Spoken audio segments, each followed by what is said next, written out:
Good day and welcome once again to my YouTube channel.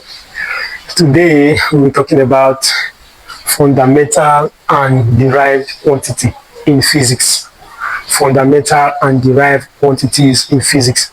Fundamental quantities or fundamental units are known to be the creator of other units. They are units that are not created, that cannot be derived, but they derive other units. That is why they are called fundamental, quantities.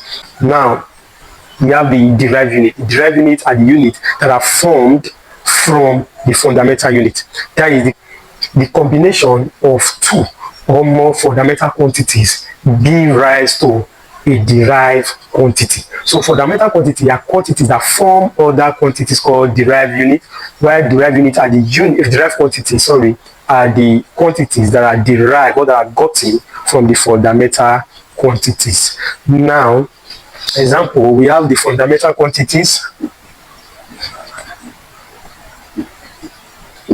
as we have mass, we have length, we have time, we have temperature,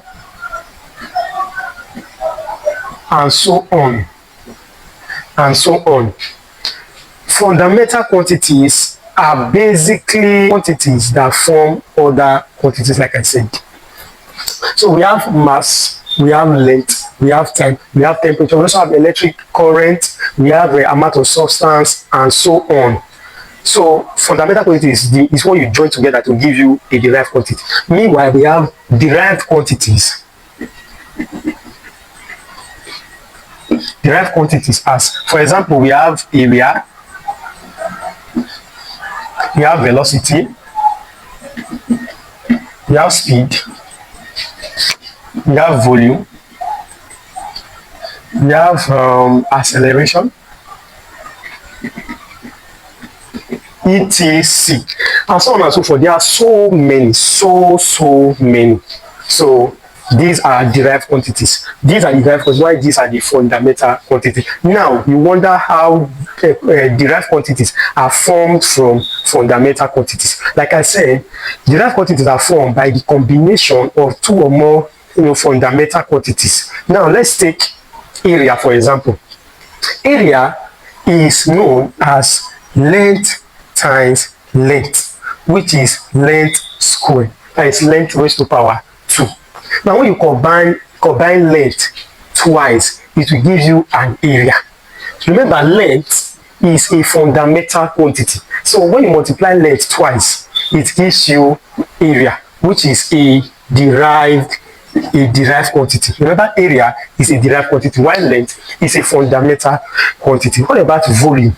Volume is the same. Now combine length 3 times, it will give you length raised to power 3, which is length cube. So that is the formula for volume. So when you combine them, when you combine two or more fundamental quantities, it gives you a derived quantity. Now let's take velocity. Velocity also as an example. Velocity is displacement over time. Displacement over time, which is meter per second. Meter per second. The unit of velocity is actually meter per second because it's displacement over time. Now, displacement there is in meters, while time there is in seconds.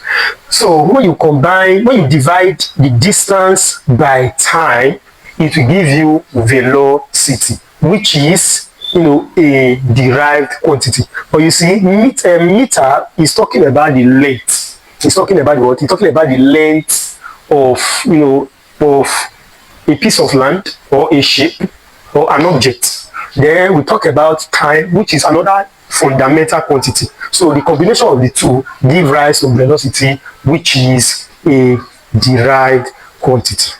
Please don't also forget to like, subscribe, and share this video for others to to learn, to also have knowledge on physics.